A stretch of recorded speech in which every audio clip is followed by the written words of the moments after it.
recording is Pressure's on. progressing. Now we have to try not to say dumb stuff. Well, if you say dumb stuff, then and people watch it, then they can just feel better about themselves. So it's like a service. Right, You're welcome. That would be my job. You're welcome, guys. All right. So Amanda read the book last time. Cami, did you finish the book? Yeah. Cami did. Catherine, where were you in the book? I read it. I maybe have like a few pages left or something, but I read it. That's fine. All but finished. It was like 98% or something. Yeah. That's good. That's good enough. It's good enough. I will finish. I almost finished today, and then I kept needing stuff. Darn it! But it counts. I'm definitely. Darn kids. Mom, are you just listening in? I can't see you. I don't know if you're like there. Are you still there? I didn't read it. I just listened to the lecture. Ah, very cool. That's a good one too. Okay. Well, does anybody have anything they want to just like start out with as something that really stood out to them in the last couple of chapters? Yeah, we kind of did like kind of we talked a lot about the intro because that's what people had read. Yes. But yeah, like anything from like chapters 4, 5, or 6 that you want to jump out with. I didn't realize how long ago this was written until tonight. Yeah. It. I assumed it was quite recent, so I was a bit shocked, really. Yeah. I can't remember where she wrote about this. Oh, I think it's in the new introduction. Like if you have the new version, where she talks about how like she used to do lectures in like tiny rooms with like 10 people in church basements. Like that's the kind of circulation the book was getting. It was like nothing, and then in the past 10 years it's been huge now. Like a lot more people are paying attention, and suddenly the book's a lot more successful. That's encouraging, at least. Yeah. But it was just like a whole different scenario when she was writing the book as opposed to like how things are now. I mean, fundamentally it's not that different, but like there's some big differences, like this was before the Trump era, like Obama had just become president, like there's a whole different like climate for it, but yet still so similar in many ways in terms of mass incarceration. That was an interesting thing at the end, talking about how you'd think things would all change with Obama being in, and yet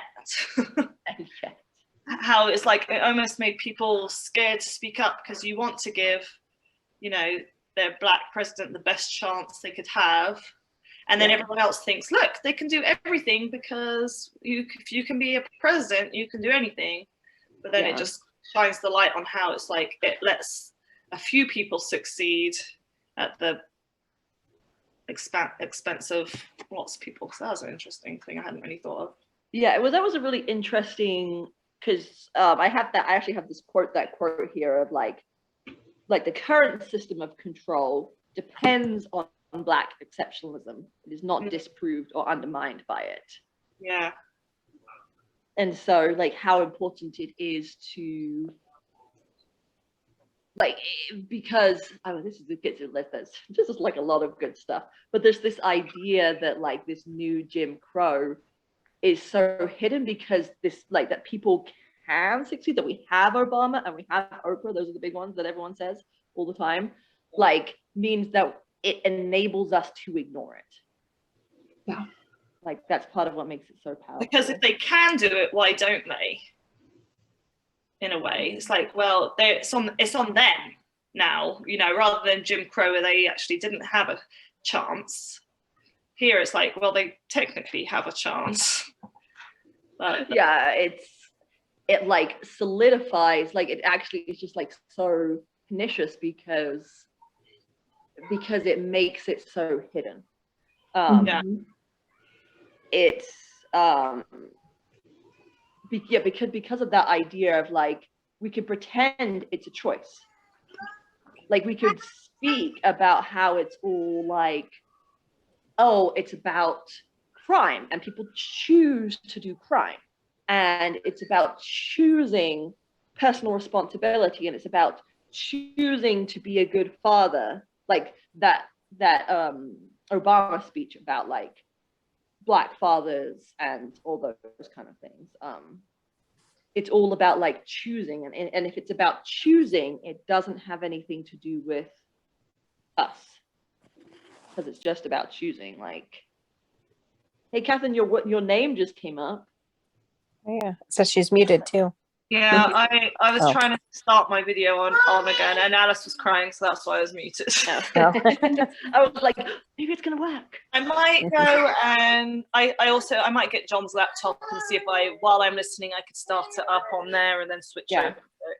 Or just my phone. I might do it on my phone. Okay. Yeah, but I think that was a really interesting observation, Catherine. So now that you're muted, but I'm still here. yeah.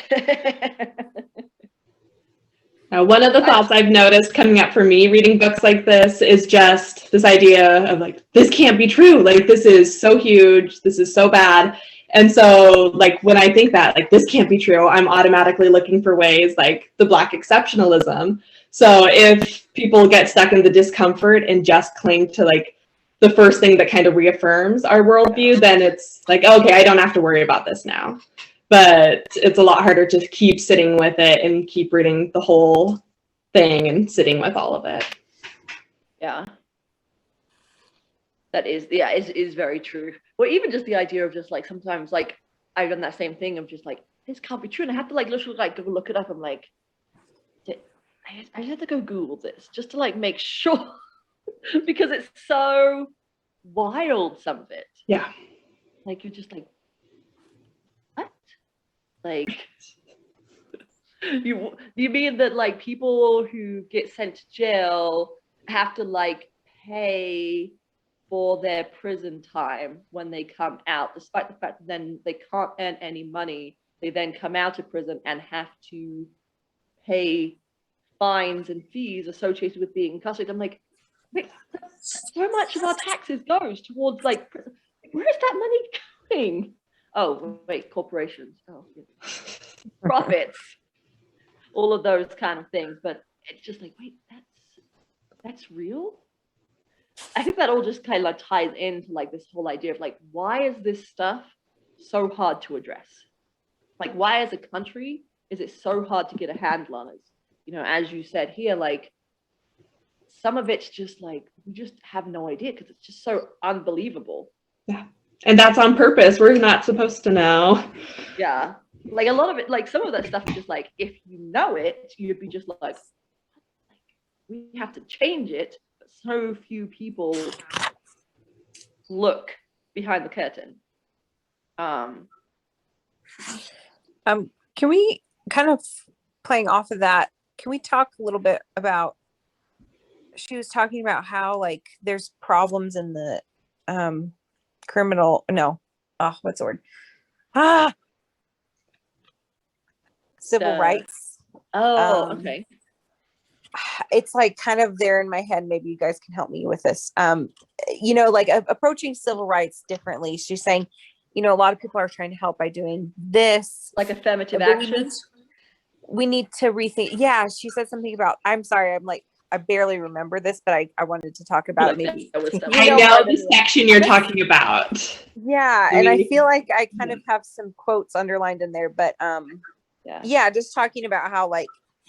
And I was just looking at chapter 5. She said Barack Obama gave a speech, and you know Bill Cosby has done speeches about this, saying like, "Where are all the good Black guys? Like, step up as fathers and stuff like that." And like, you know, you could say that to every guy or every person: step up, be better. But like, you know, it doesn't give the whole picture, and it paints this really bad stereotype that gets perpetuated over and over that I've seen.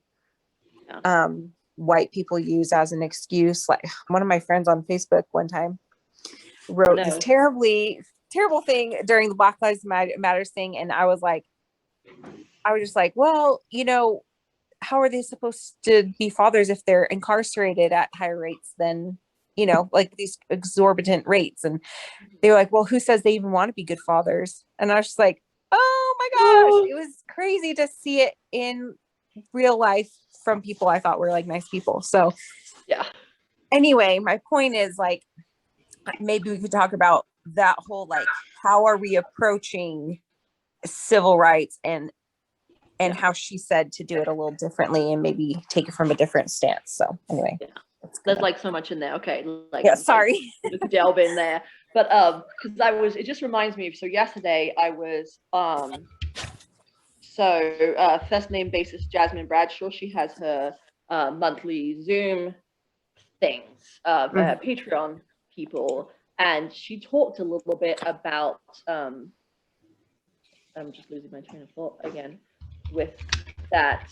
About how like sometimes it's helpful if you can just like, if you're talking to like, you know, somebody and talking about racism, just like in the end, like just get them to say that part out loud, because it's like you either like believe there's something systemic that's a problem, like why are all the black men missing, like why aren't they here, like there's got to be some sort of problem, or if there's not like some sort of problem that's causing that, then it's hello Jonathan Christensen, if there's not some sort of problem causing that, then it has to be an internal problem. It's an internal problem within black people, like that, like as your friend said, like there's something apparently wrong with black men that makes them not want to be fathers, like that. Yeah, that's what like these are the choices, which one? Yes, it's like if you're saying that this isn't existent, you are saying there's this, a problem. and at least at that point, like they can either realize that they're like, yes, actually super racist, or at least you know, like that is what they feel about, you know, in her case, that's what they feel about her because she's black. Like, well, now I know. But so that was just an interesting detour from what you said. Oh wait, I had more notes. But yes, so what I remember, so I'm just gonna kind of fill this in a tiny bit to like what I remember from that part, and then people jump in real quick. Like a lot of what we do, because it's not focused on like this idea of a new Jim Crow, like this is like civil rights like activists, and as a Viking in the background, oh my god. Oh, that's huge. Where did you get that? John and Alice went to Costco today. Costco sized. That's awesome, John. I love it. The big, I love it very much. When it comes to kids. Those Squishmallows are hot ticket items. Yeah, my kids are obsessed with them. We have like 10 in the house, I swear. Various different sizes from this big to now that big. It's the best one. Cute. It's cool to actually see you guys though. Yeah, it's working. But yeah, like how like not like viewing it in this way that civil rights activists and lawyers often do is just kind of like continuing a lot of the stuff that like happened like in the civil rights movement, so that kind of like affirmative action and those kind of things, and then not really addressing like criminality. Like they don't want to like get into that because it's really hard. You know, it's like Rosa Parks. They chose Rosa Parks to be like the head, a face of that movement. That story. Yeah. Keep telling, but no, sorry. You tell what you thought about that. No, I just thought it was crazy. I'd never heard that story before. But it was just like they chose it to be the. Did you hear that one? Yeah, I think so. Not on this, but yeah. To be like the face of the movement because she was like pretty like well respected, or like you couldn't really find dirt on her. Clean, like a sweet grandma. Yeah, and the trouble is that like all like criminals who are like basically people caught up in this system are kind of by definition like less like not squeaky clean because they've been put in like regardless, like the whole like first couple of chapters like talk about like how people just like fall into this system just at ridiculous rates, and it's not really like a choice or any of these kind of things necessarily, but they've been labeled a criminal, and so nobody like it's really hard for the civil rights activists to jump on that and feel like they could get any sort of sympathy. Or any politicians. I feel like it's like almost political suicide type thing, because everyone's like, why are we giving space and money to criminals? Yeah. But at the same time, it's like the system has created the criminals, but it has meant that we just write off this whole massive swathe of people. I always think one of the scariest things is when you find any reason to dehumanize a person. For whatever reason, completely say, all of a sudden they don't deserve the normal human rights. So like she says, it's back into this whole idea of slavery again. Because all of a sudden we're creating a group of outcasts and there's no way to come back. I think that's, but just to dehumanize them, they're criminals, therefore they don't deserve, they're drug addicts. We're not addressing the fact of why they're drug addicts. Or how it would actually help them, how they could become not drug addicts. Yeah.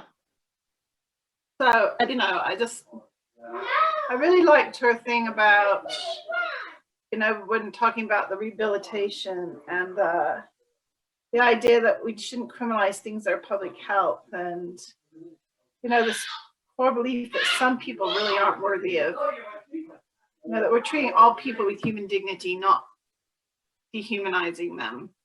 So a teenager who gets caught up in drugs forever is dehumanized. They're never worth anything.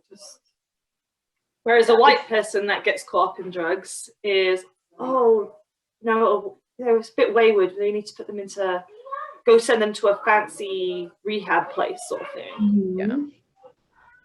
And it is really interesting just because, like, as I was saying that, like, that dehumanization with it, it kind of helps you understand, like, in the original Jim Crow, like, how good people were okay with it, because basically everybody today, like all the good people, all the nice people who treat their neighbors nicely and are nice to people and give money to charity and are kind, caring people and love the people around them and are not sociopaths, don't care about the criminals. Like, it's perfectly normal and acceptable in good, polite society to be unsympathetic towards the plight of criminals. So it's like, that's just kind of how it was previously. But now this is the new form of that. Like, I feel like that's the strongest, like, Jim Crow connection of just like normal, everyday, good people doing their lives are totally okay with it. Of like this happening to people.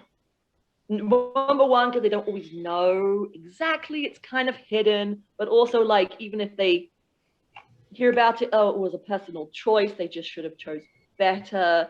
Criminals don't deserve anything. Like, basically anything could happen to them and we really don't care as a society. Like, we don't know either. Like, they go to jail and they disappear, like, out of sight, out of mind. And I think with technology and internet and all that stuff, I think we have to face it now. Whereas before, it probably would be pretty dang easy to just not even think about it unless you knew someone that was in jail or something. Yeah.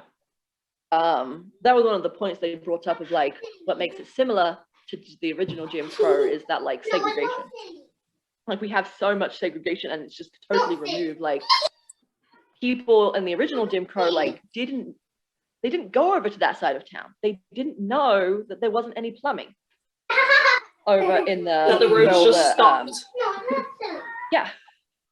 They were like, this town is great. We love it. It looks like this. These are nice. We've never been to the black grocery store. We've never been to any of these places. Like, they have no idea. And it was only when, like, they started televising some of the police brutality against the protesters that suddenly a lot of people were like, wait, I see this now. This doesn't sit well with me. Yeah. Yeah, One of the being able to see it.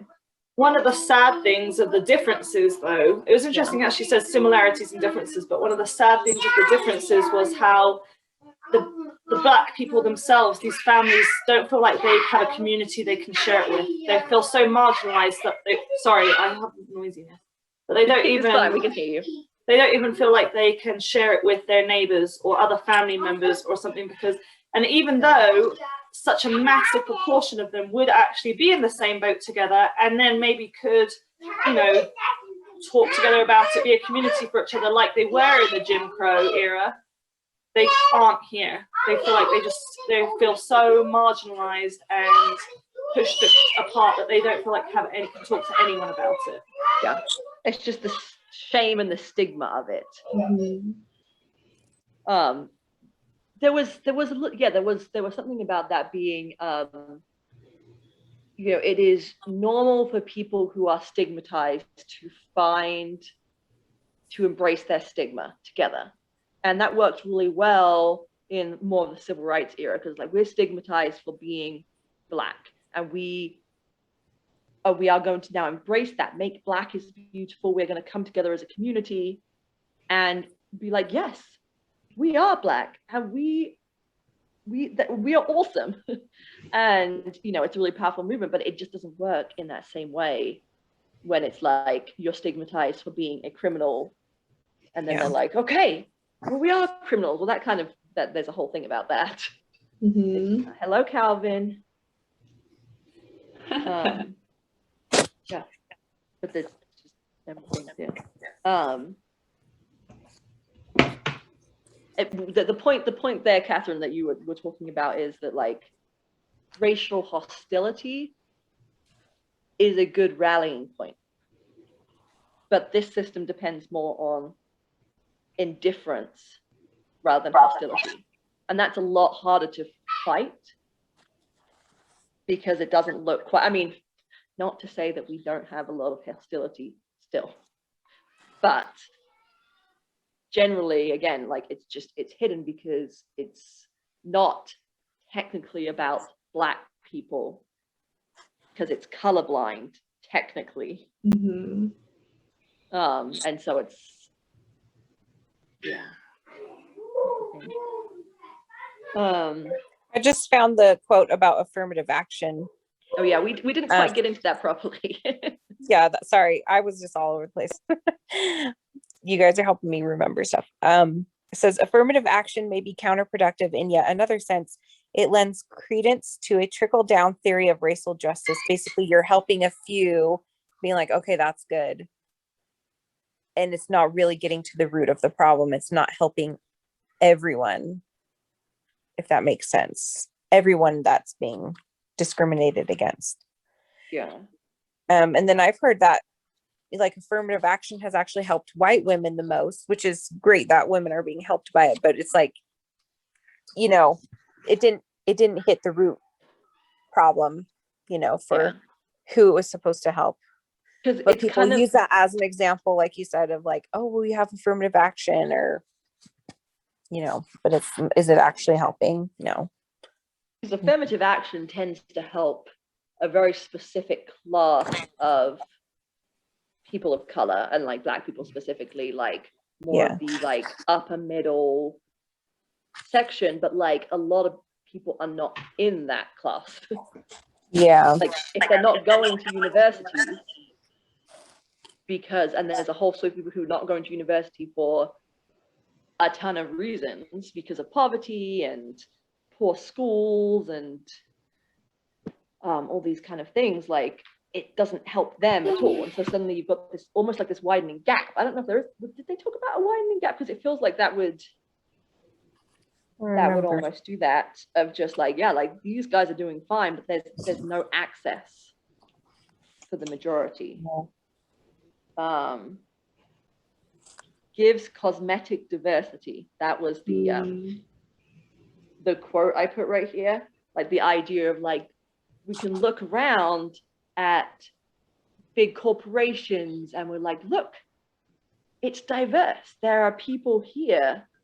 Good. We're good. We have a ride. Look at look at Obama. He's, like he's president. Like our Congress is the most diverse ever. Like, look, we're doing great and we're good now. And it's like, and then there's still an undercast that we have not addressed in any way, just because we've found some wealthier, more privileged Black people to put in visible roles.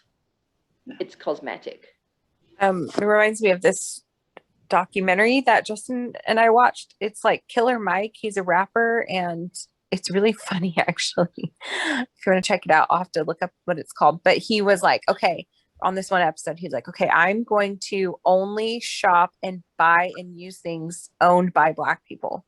He couldn't drive a car because there's no Black owned car manufacturer. He couldn't stay in a hotel in the neighborhood he was at. He was in like an all Black neighborhood, but he couldn't stay in a hotel because there are no, anyway, it just, his point was like, and he used like stats and stuff. And he was like, the money is not staying in the community. It's like leaving. And I don't know. Anyway, kind of the same idea, like, and then like what she said in the book, like, it's not trickling down like they say it would. It's not staying in the communities that really need it, that need the help, that kind of idea. Yeah.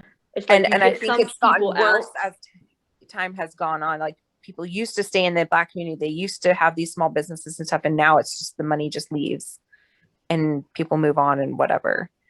Not saying people have to stay in that, but it's just, it's proving that the benefits of the more of education, the better jobs for some people is not benefiting the larger group. Because they don't address the undercast of people who are trapped in this system. Right. Like one, little bit gets out, tiny bit gets out, but the rest are. Right. It actually reminds you, like, one of the things that she said was like, it's almost better to talk about, like, we so often talk about, like, why don't people do better?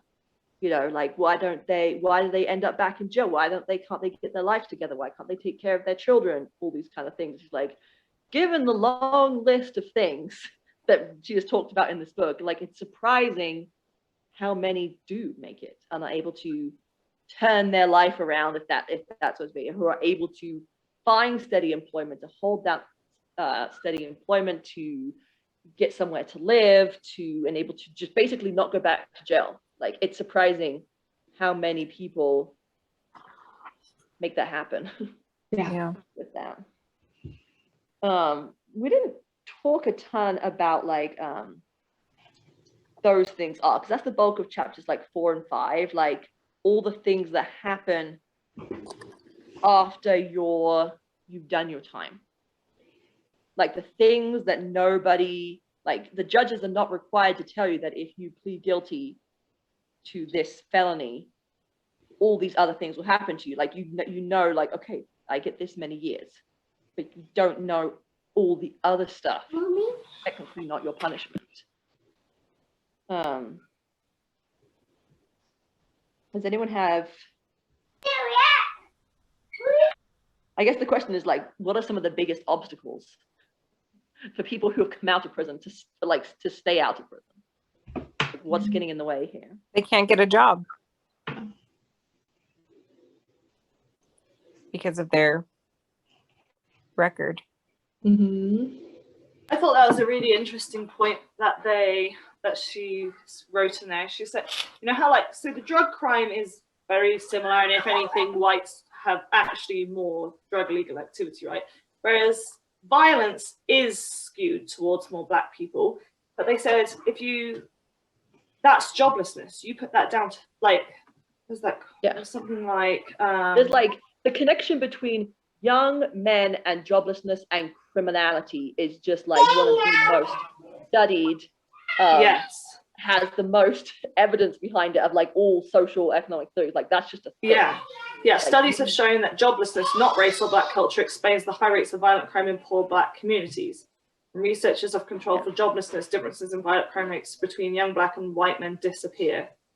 But then it says, you know, that they're just trapped in the system. And so it's perfectly understandable then that some African Americans would be complicit with the system of mass incarceration, even if they oppose, as a matter of social policy, the creation of racially isolated ghettos and subsequent transfer of Black youth from underfunded, crumbling schools to brand new high-tech prisons.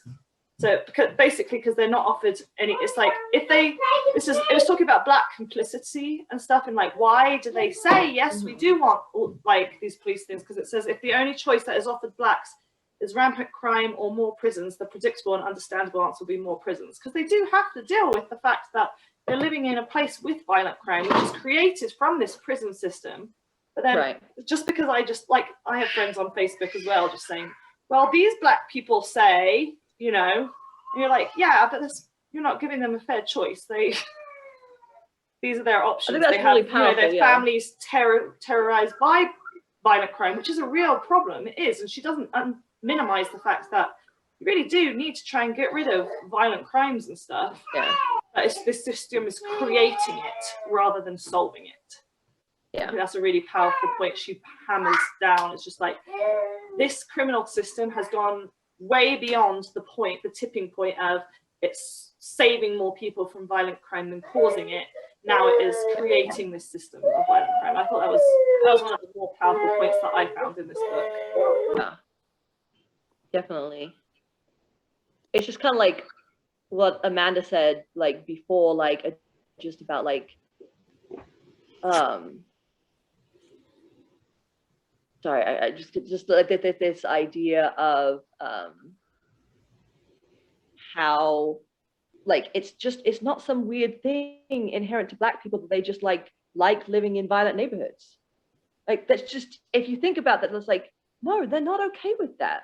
Like people in general like safety and to be able to be around their families and to be able to start businesses. Like people like that. Like it's just there's a ridiculousness to the suggestion that like they're like, nah, like that's they're fine. Just more violent. They're more violent. They don't like to be good fathers. They don't want to hold down jobs. Yeah. Like they're just such. They're just lazy and drugs are easier, and you're like, would call that easy. Yeah. If drugs are available, they take them. Like if they're allowed to have a job, you know, that tick on the box of are you a felon?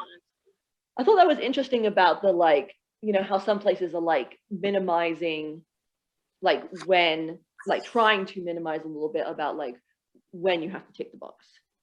So they were saying like some place in Seattle, like the city decided that for jobs like within the city, like in the government, like the box ticking only has to come later, unless it's for a specific job that like requires you to like not have, you know, with kids or something.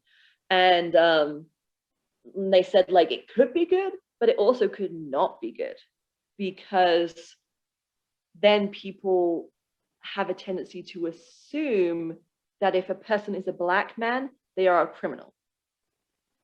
And there's no like unticked box to like save some of the Black men who aren't felons.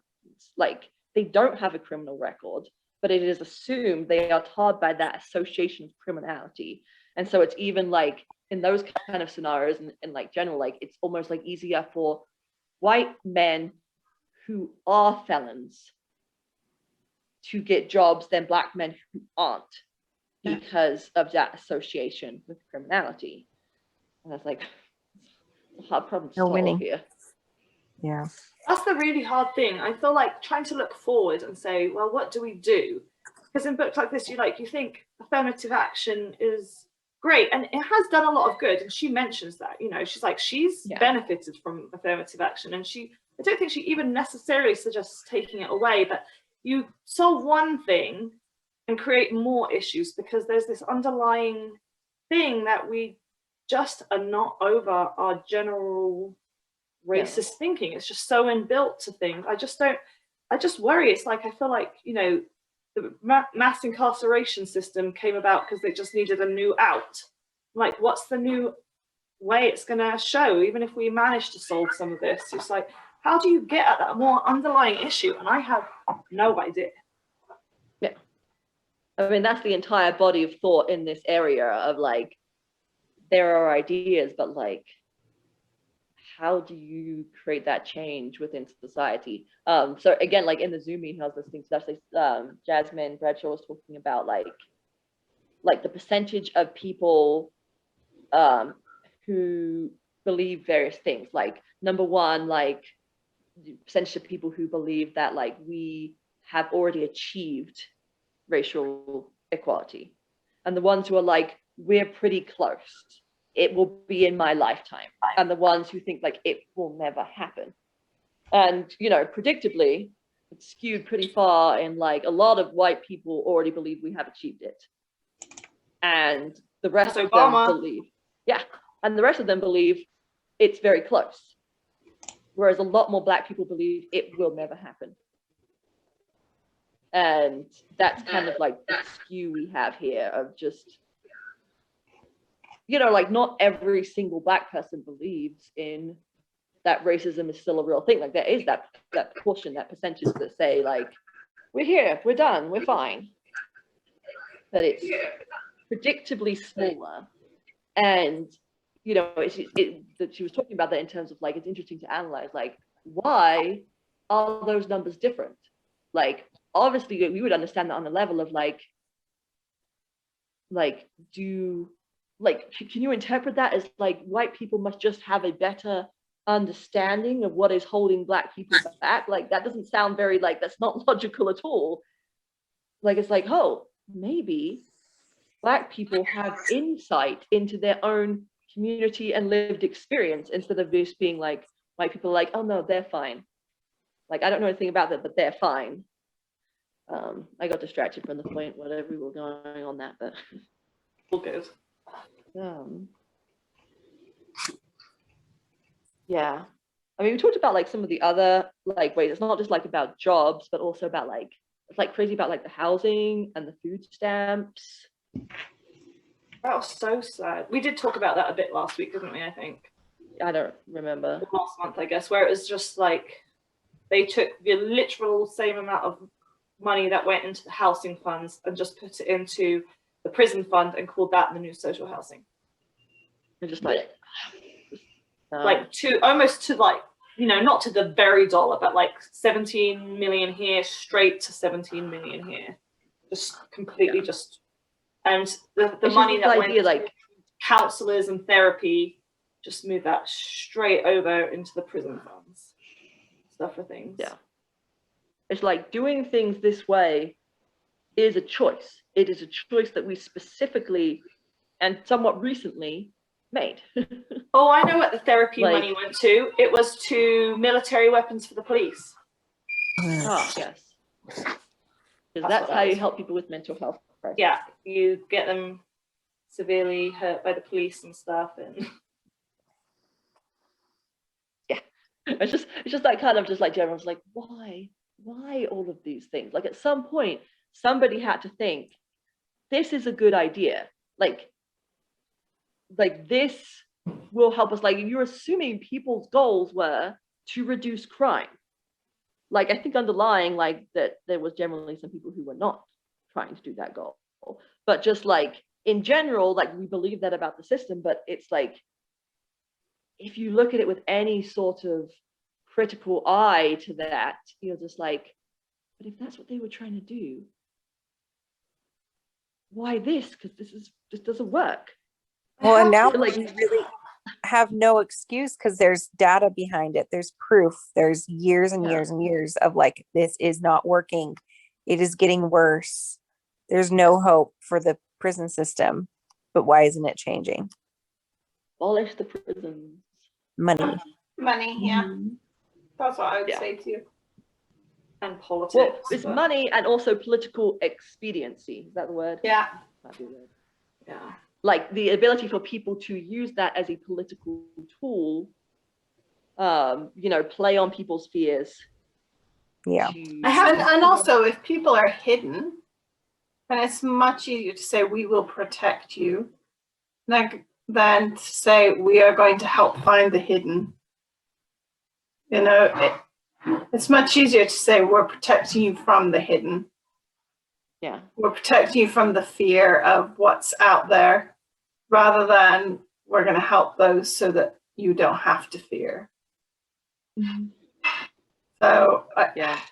it's just easier. It's a much clearer line, and it's a much easier group of people to lose than, you know, for votes, for whatever. It's just an easier group to ignore. Well, especially because they don't get votes, because they take the Exactly. votes away, so therefore they are no longer the constituents thereafter. Exactly. It's So true. they're the ones that are easy to have lose, Yeah. because in this game somebody has to Mhm. win and somebody has to lose, rather than we're in this together.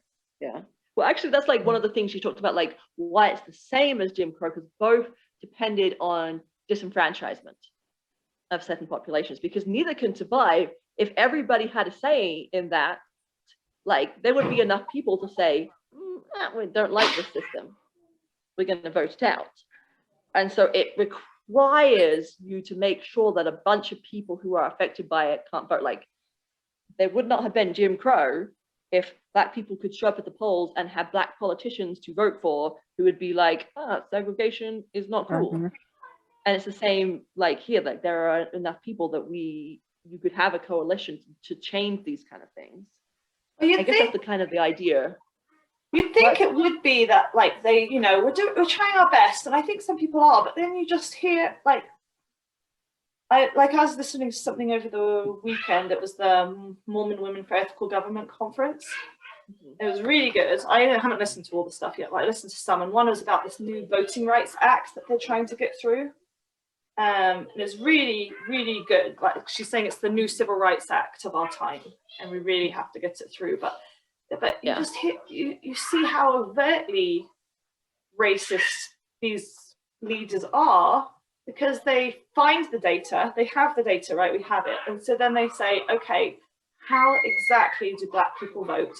And then they try and they pass all these acts to get rid of it. Like, you know, voting on Sundays. They vote in large droves on Sundays. So they would say no early voting on Sundays, and taking out all the different poll stations in their area, and then not allowing food and drink. And there was even like it was so crazy to me. They said, okay, so in our area, the majority of people who were doing vote in mail were Black people until they hit age 65, and then it's old white people. So they put in this bill, no mail-in voting up to age 65. It just like blows my mind. Mhm. It's just like how they are literally being racist. So that they don't have the best views at heart. They're getting re-voted in, and the only way they can get re-voted in is if they ruin democracy. Basically. It just blows my mind that they're not trying to get those people on their side. Like, you know what I mean? Like, as a politician, Not trying policy. Yeah. It's like, why don't you try being nice for once? Like, I don't know, like try and include these people, and then maybe they'll vote for you, you know? Yeah. I don't get it. I was thinking today, though, on the other side of things, it's like, I feel like Democrats need to figure out how to get the poor white vote too, because right now Republicans rely on that poor white vote because they have created this feeling of hate. So it's us against them. If you vote for the Democrats, then you're going to lose this. Or we will give you this sort of thing. Where, like, even in this book, what I really liked, let's see. So she was talking about, she's like, this bit, she says, yet the white man, it turns out, has suffered too. The fact that his suffering has been far less extreme and has not been linked to a belief in his inherent inferiority has not made his suffering less real. Civil rights advocates, however, have treated the white man's suffering as largely irrelevant to the pursuit of the promised land. As civil rights lawyers unveiled plans to desegregate public schools, it was poor and working class whites who were expected to bear the burden of this profound social adjustment, even though many of them were as desperate for upward social mobility and quality education as African Americans. And it goes about who were as illiterate and that sort of thing. It says what the lower classes did have was the public and psychological wage paid to white workers who depended on their status and privileges as white to compensate for low pay and harsh working conditions. Time and again, poor and working class whites were persuaded to choose their racial status interests over their common economic interests with blacks, resulting in the emergence of a new caste system that only marginally benefited whites but were devastating for African Americans. And so it's talking about how, like, white people are impacted by so many of these things, like mass incarceration, a lot more than like it sweeps up a lot of poor white people. Yeah, they can't pay to get out. They can't pay for a lawyer. They can't, pay their bail. They're really affected too. Yet the way they are voting does not reflect that. They could be raised as a whole. Like we could raise the lower classes to both together. But I feel like that's something the Democrats haven't figured out yet, is how to speak to that demographic to stop it being this hate me against them that has been taught from the beginning, right? Since this country started, that's how race came about. But how do you? I was gonna say we don't talk enough about the importance of economics in this, as in towards the end of Dr. Martin Luther King's life, he was all about the lower class and basically socialism. I guess I have a kind of cynical take on this, because I'm basically the reason that we're not doing better on this is because the government murdered all the socialists. Sorry, that's to be a thing. That sounds, but okay, and it's not technically always but the FBI had a hand in a bunch of these of Black Panther movement, all these economic movements that were coalitions across races were destroyed in the way the civil rights movement was not. And we fought as a country against the civil rights movement, but we didn't fight half as hard as we did against economic rights movement. That got no headway, and everybody got lynched and imprisoned and sent to Cuba and all these kind of things, people who were really actually making a lot of progress. I can't remember that one guy's name who was awesome. Anyway, but he was 23 when he was. Judas and the Black Messiah did you see that movie? I think you're talking about. I should watch them. I think it's about that guy you're talking about. Yeah, maybe. I'm trying to think of his name, and I can't think of it off the top of my head. But all those people were doing that, and they had social movements that included white people and everything. So I wish we could do that. I don't know how we reclaim that. I do think we are missing that in our current. Yeah. Well, the other problem with the Democrats is they are too happy to take the vote of the Black voting bloc and then not really give anything. It's that cosmetic diversity. They're the king of that, of just without ever actually getting into the true underbelly of the caste and the economic equality, actually putting money where they are. I don't know, it's a thing. Once they get the vote, they don't actually change anything. Don't change what is important. They're riding on being not as bad. And it's a thing. Doesn't take much. Anyway, that's my leftist critique of modern politics. Sorry, Catherine, did you have more thoughts on that? I was talking about more stuff. I don't know, but I have really grumpy kids, so I'm muting for a little bit. I wonder if the way in is the drug epidemic and solving that. And I wonder if people would respond better to that. I don't know, just making rehab better, making jail sentencing less or not at all for marijuana, and just having options, and then that being a way to reach poor incarcerated white males and that kind of thing. I don't know, but then it goes back to the whole why are you helping the criminals, they don't deserve it idea. Yeah, that everyone I do seems feel to be against. just this whole thing of pulling back the curtain, the more we can have these conversations, the more people realize, people generally who, people in general are caring, and they do care about people. We're just taught to not care. And so the more we can talk about it and point out these patterns and, get people to read the book and all the other books. And it's just like, I feel like more people know now than did before. And if we continue to have more people knowing, that gets us somewhere maybe. But and having hello, Dad. having more people in people of color in leadership positions, hopefully will help at least bring a voice to the table that matters, that can actually do stuff. I mean, it doesn't always get people to, not always, but the more there are, the better chance, because they actually know what's going on. They have opinions and real experience on what needs to happen and stuff like that. Does anyone is there anything else around that?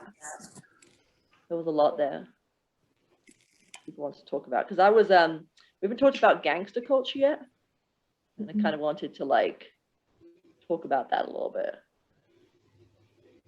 because that was even something that someone brought up like previously, like how's that fit in, because it's this idea of like it's the easy scapegoat of just like, it's that idea of like, look at gangster culture, like Black culture clearly loves criminals and idolizes violence.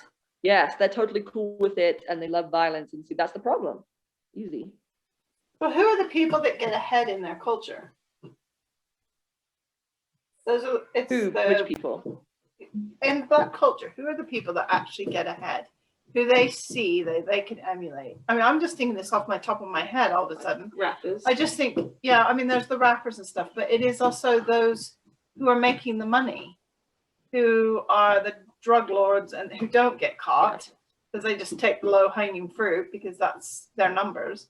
Yeah. But if that's their hope, if that's their lottery ticket, and also they're part of something. Whatever it is, they're part of it in a... Yeah, I think that's a good point. And I think they speak to that somewhat in the book as saying, it's like, when you're dealt a lot in life, you try and make something of it. So you try and almost make it a culture or something. You take whatever is the best choice available to you. Mm-hmm. And if that's, it's like, as you said before, of like, well, if it's a choice between rampant crime and more prisons, I'm going to take more prisons, but like there should be other options. And if the choice is between like, well, I can not have enough money to provide for my family and be homeless, or I can start dealing drugs. I mean, that's the whole like the hate you give story going on there. That one is a very humanizing story. But also about like, just as your culture as a whole, you can feel trash about yourselves because that's what you have. Or, you write some songs about it and stuff. That was kind of what she was saying in a way, wasn't it? Where I'm trying to think how she actually said it. It's about embracing the stigma. Embracing the stigma. Yeah, and that's what so many people, every group who has this stigma does that a bit. And that's why you suddenly have, the gay parades and stuff, because you're like, we're going to embrace this stigma. This is the only way out of it, to say, actually, this is a terrible thing. We're doing it. Where she says, unfortunately, violent crime is a terrible thing, but that's literally what every stigmatized group will do, is try and create this something around it, so you're not literally feeling like trash about yourself every time. There's like a quote, like she has like a couple of like interviews in there from, like, I remember this one from this Black teenager of just like, like, people are always treating me like I'm a criminal. And so it's like, well, like, I might as well give them something to be scared about, because it gives him some sort of like power, some sort of dignity, as he's just like treated this way all the time, of like people following him in stores and his, like, at the local youth center, like them always just like giving him a hard time, and his teachers telling him he's going to amount to nothing and that like he's worthless, and just like all this stuff that's just like telling him he's worthless. And I'm like, yeah, like, that's me. Like, what you gonna do about it? Like, with a couple of swear words in there, just, because that's what I'm gonna be, because I might as well. The other really interesting aspect of it was that actually it's just another one of those stereotypes that the majority of what is it, not rapper culture, of gangster culture is actually consumed by white kids. Yeah. Like the majority of the shows and the majority of the rap music, actually it's by white kids more than. Yes. They talked about that minstrelly. Okay, come on. And so how in the Reconstruction era, you had these minstrel shows where Black people themselves would paint themselves super Black and play these really just, you know, racist stereotypes of Black culture. And Black people would come to see these shows and like, I don't know, enjoy them is the right word, but like they would come and like that was what they had. And so they came to these shows and it was a big thing. And you're just like, how are they doing, like how are they participating in this that's just so racially derogatory? And it's like, well, they were able to like get some sort of power from that, of like it's a way, you know, and it plays in like gangster culture again, like yes, they can get money and fame, like if they act up this gangster thing and all the white people buy their records, yeah, like they can. Or even it's even like you know, in terms of like I've heard it described in that terms of people like Candace Owens or something. It's like they can just be this white people thing love Candace Owens. that white people like she is a modern day minstrel that is just like, I gain power and privilege by positioning myself in alignment with whiteness.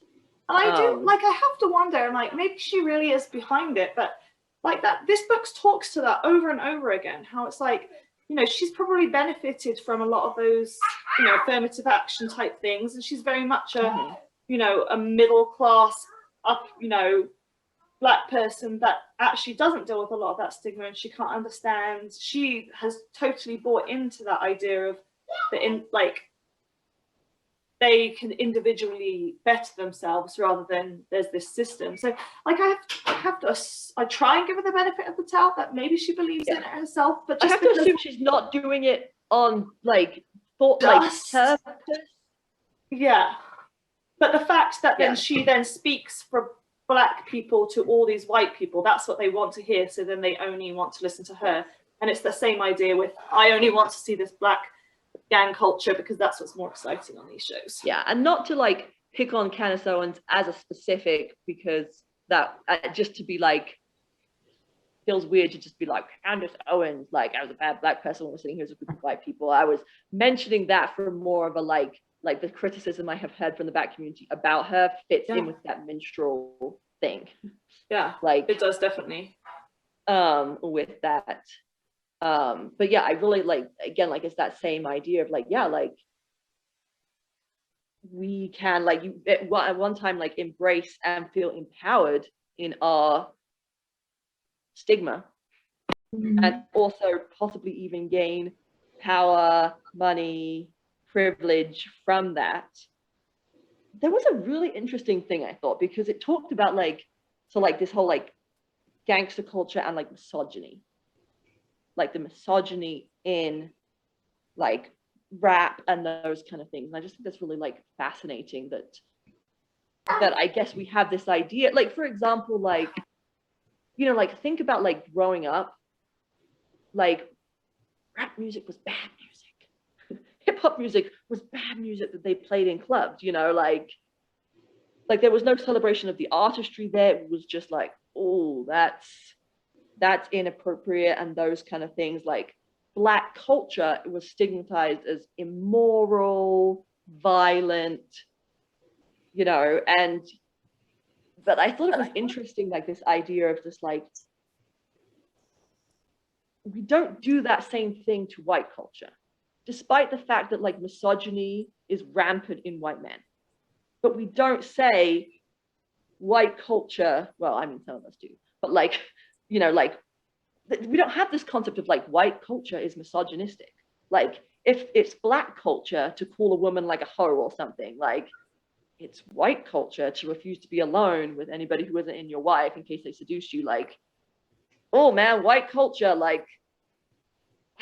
is misogynistic and violent and, well, you know, like colonizes everybody's land and murders all the indigenous people. And like, man, white culture is awful. Like if we're going to do that to black culture, like, yeah, like maybe there are some issues there. Like we don't like misogyny, we don't like violence. Those are not good things. But like, look at what white culture is. Like it's not favorable. And it's just kind of that same way of like, if we call that black culture and imagine that's how all black people live, we don't do that to white culture of just like, well, look at all those white people and their music's just like, and there.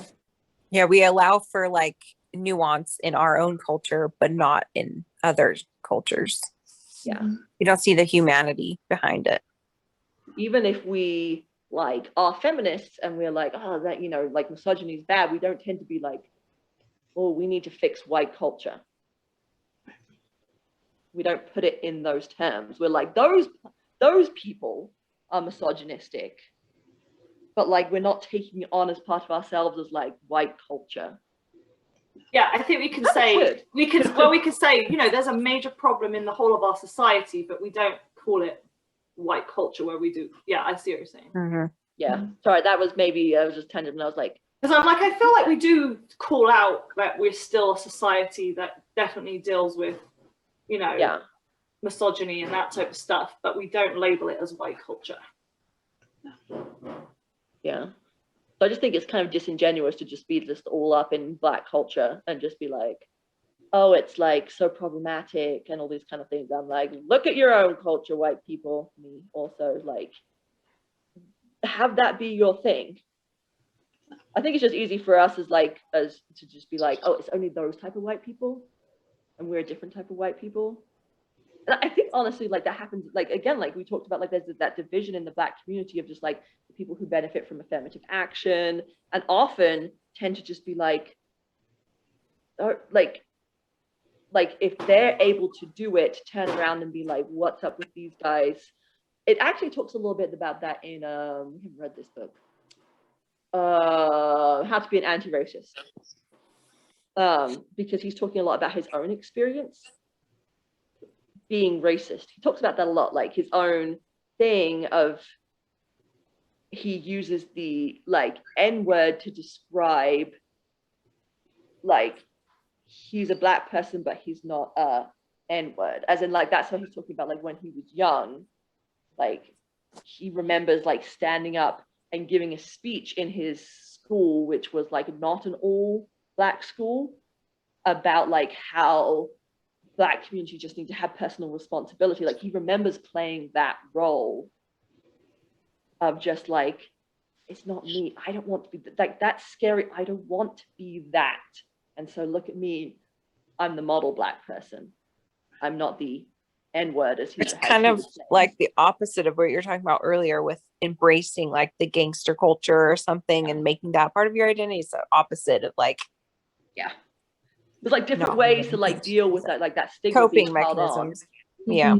You're like, I'm the model person. I was like, well, I can't be that person because, you know, like these people aren't wealthy, they don't, you know, whatever. And so they just embrace that, and you've got a whole division going on with it. And when there's just so little power to go around at the bottom, then people just get competitive. And like, if you're only offered scraps, like people are going to do whatever they can to get at least a little bit of something. Yeah. But when like really the people at the top are the ones who we need to deal with.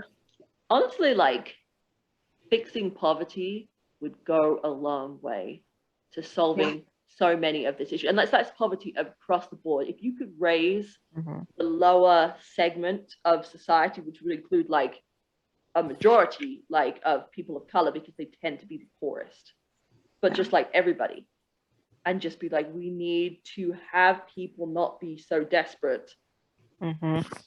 You're not going to have so many white people who are so scared about change and about the People stealing their jobs or yeah, whatever. Yeah. like the immigrants and all Mhm. those kind of things. And you're not going to have, some of these, well, you're not going to have so much violent crime. Yeah. Like clear connection, like give people jobs, give people houses. They're going to be more productive for society if we want to we value from that as lens. Americans. Yeah. Yeah. If that's our value system, which doesn't necessarily need to be, but Right. yeah.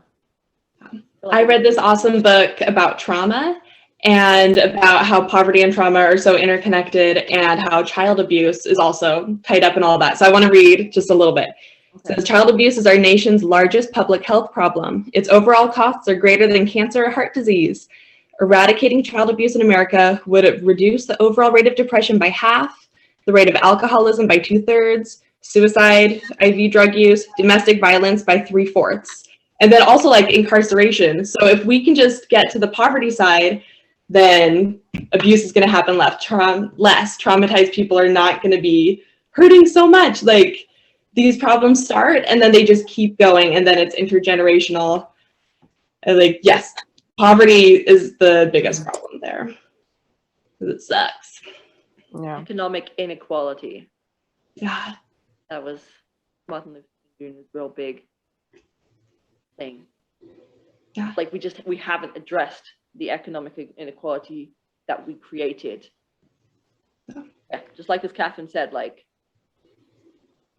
what it's like ever after, in the movies, what is else to be concluded but that you first create thieves and then punish them. Have you guys seen that Cinderella movie? Ever After? Not in forever. Drew Barrymore. Thomas More's Utopia.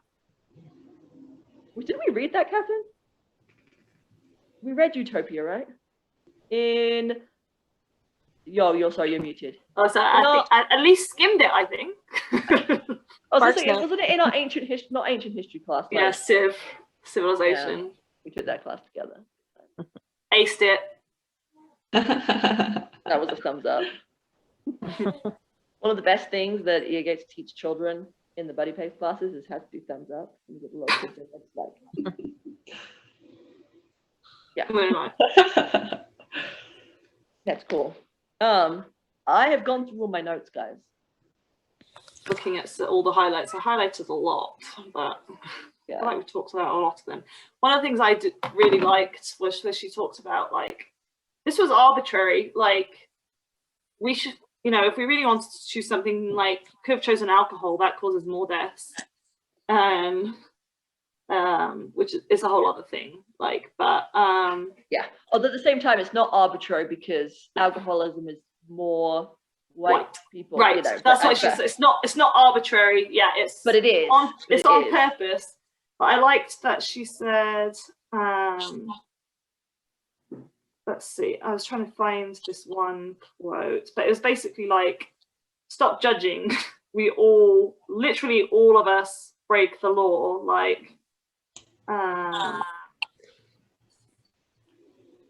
Should have found it before I started talking. No, that's right. That's why I sometimes take so long to talk, because I'm sitting there and then I was making a point and a big gap. I'm coming to it. Well, but it was basically saying oh, here it is. The genius of the current caste system, and what most distinguishes it from its predecessors, is that it appears voluntary. People choose to commit crimes, and that's why they are locked up or locked out, we are told. This feature makes the politics of responsibility particularly tempting, as it appears that the system can be avoided with good behavior. But herein lies the trap. All people make mistakes. All of us are sinners. All of us are criminals. All of us violate the law at some point in our lives. In fact, if the worst thing you've ever done is speed 10 miles over the speed limit on the freeway, you have put yourself and others at more risk of harm than someone smoking marijuana in the privacy of his or her living room. Yet there are people in the United States serving life sentences for the first-time drug offences, something virtually unheard of anywhere else in the world. Yeah. Oh. Right. Man, yeah. Just boom. Yes. There it is, in a nutshell. There it is. We all do it, yet we blame this whole cast that they've done it to themselves. And I just thought that was really Also, I never had an idea about this mandatory minimum sentencing. Like, messed up. That's so messed up. Where you get like minimum 5 years in jail for first time possession or whatever. Yeah. And it's just like, whereas, you know, you get caught drunk driving and you get like 5 days in jail or something. Like, that's just makes no sense. It makes no sense. I think that's one thing I just want people to understand. It's like, these don't make sense. This isn't to try and protect you or your neighborhood or whatever. This just, it makes no sense in that regard. Like any other country, you get like a slap on the hand. Don't do that again. Yeah. And you still get to vote. And you still get to vote, always. Yeah. Like, I think that's just like the biggest thing. Like, before I read this book, like for the first time, like you kind of like, I was getting an inkling as we were getting into, you know, a lot of reading about racial justice and those kind of things. But it's just like, you just assume it's at least based in logic. You just assume that like it's mostly working. And that like it's mostly like doing what it's supposed to, mostly, yeah, just like mostly working. And it's just not. But mostly it's the gang, it's like you know, the dealers, the big kingpins that are in jail. And you're like, nope, they don't get them. They pay themselves out. Yeah. And it's just like, you assume it's like not the best system, but like working pretty well. And it's literally like the worst system. Like that's how far off we are on it. It's just like, could you design a better system for like creating an undercast? Like, I mean, maybe you could. We could be really creative, but like, man, yeah. Well, that plays in, Catherine, as well with the whole like that's why it depends on Black exceptionalism. That's why the whole like myth of the model Black person doesn't work, because it's, we literally excuse the whole system because of that. Yes. We just say it's their fault. We don't need to do anything. So yeah, because if one person gets it, everybody else have a choice. I think we're seeing now, like, unfortunately, you know, you hear attacks on like, there was that one undercover cop who was Black. Mm-hmm. He was at this like protest or something and he got beaten. I don't know if he died or if he just got severely beaten by police officers, because in that moment he was just a Black guy. He wasn't a cop. So examples like that prove that there's an undercurrent that's still really problematic. You know what I mean? Like there's no amount of, it feels like there's no amount of success that they can get that will, I don't want to say it's the wrong way, but undo their Blackness. You know what I mean? They're still Black, and it's just a shame that we can't see that as our problem, I guess is what I'm trying to say. You know, even though there are people who succeed and stuff, that doesn't erase all this terrible stuff going on. It doesn't erase people's negative views, you know? It's like, it's kind of like originally like a lot of like in Reconstruction, there was a lot of focus on, you know, like Black people would tell all the other Black people of just like, we need to earn this. We need to be respectable. We need to, and then they will let us integrate into society when we have earned it.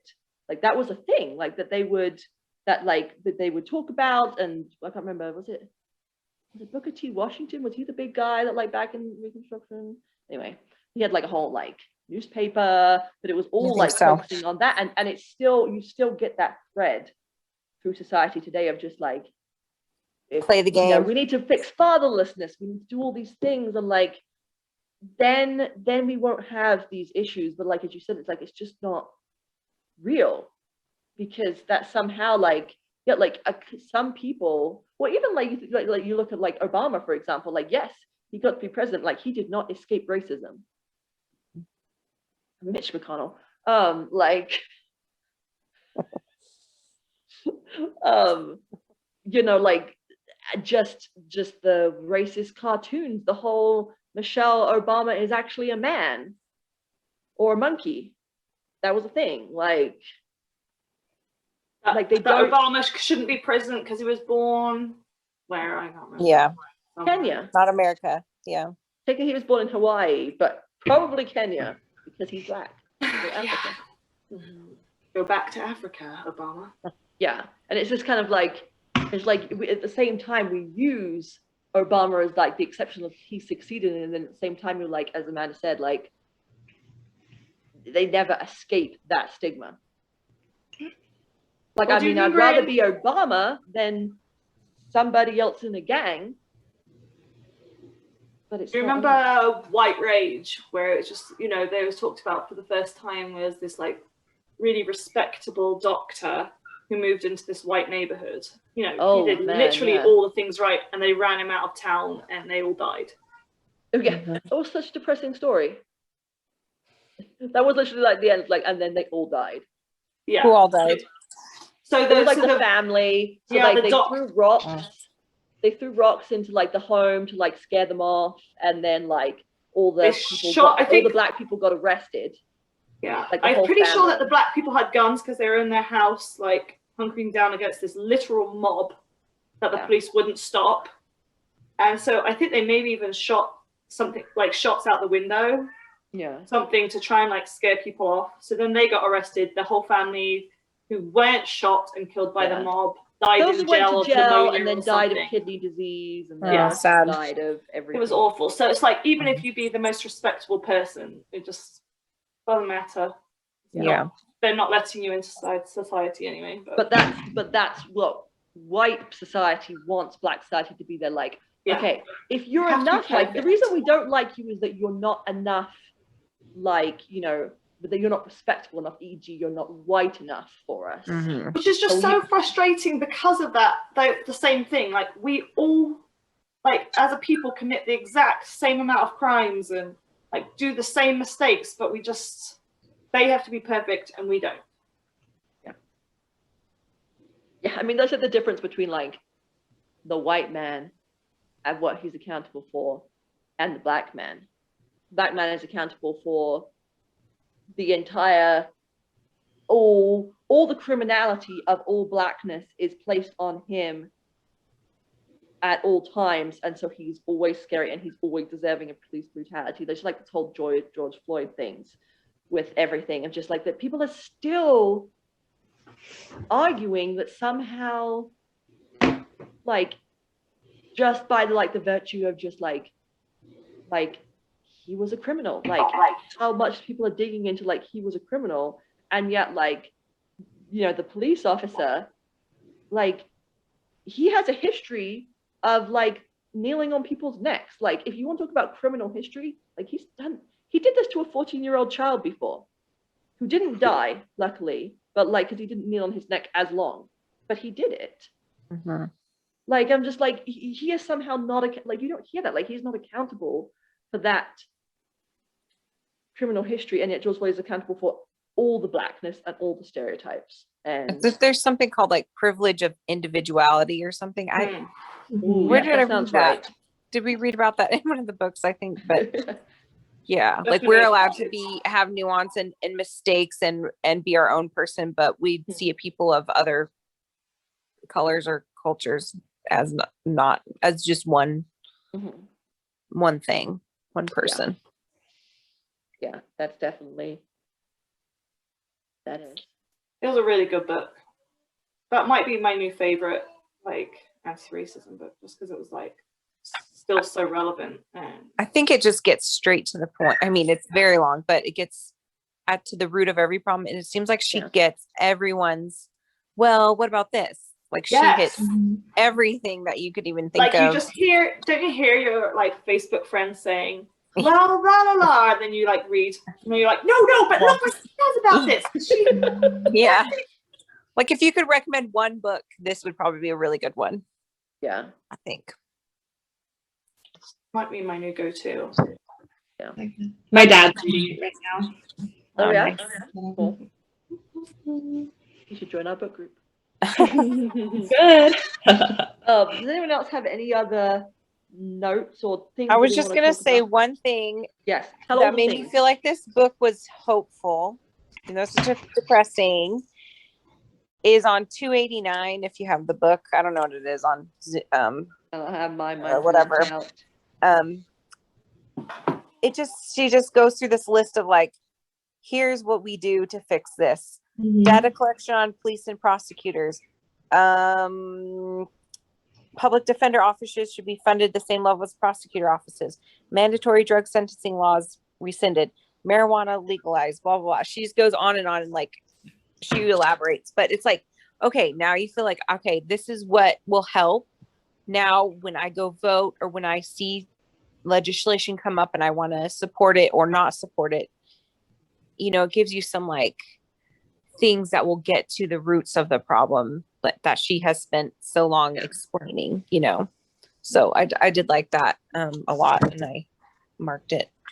But sometimes it does feel like, well, how are we ever going to fix this? And it's like, these things are kind of being talked about right now.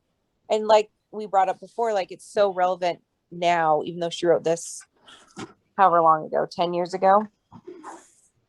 So yeah, it's cool to see. I mean, kind of prophetic. Maybe she just is more in tune and we're clueless, but yeah. it's so it's like people have, right people have now, been prison you know? abolitionists for a long time. Yeah, And now everyone's like, I good see it. idea. Yeah, I see it now. Yeah, I think this book really helps because it really does give a lot of tools to like talk to people about stuff, because as you said, like it's like you realize that like these assumptions that you are having are not actually real, like that just like Black people are just more violent or something. Like there's actual like there's facts to back that up. Like if we can dig down to like, because I know that that's been a process for me of just like, these are things that I just assumed or just thought, hadn't ever really thought about that. And if we bring that out in the open and people can examine it, like that's some way to have conversation. So it's nice having those things. It's just like trying to remember which things are where and stuff, because like I definitely had these questions and I was like, you know, I don't know. Emily, help me out here. But it helps to read the book again, and it get like more of the stuff is sticking, like as I do it. So I'm gonna have to keep doing that. Not that I actually go on Facebook anymore because it's so awful, but I need to do that. People don't argue on my page anymore. I think they just ignore me. But like sometimes I jump in on my friends if they need help. They've unfriended you by now or blocked you. I know I got blocked.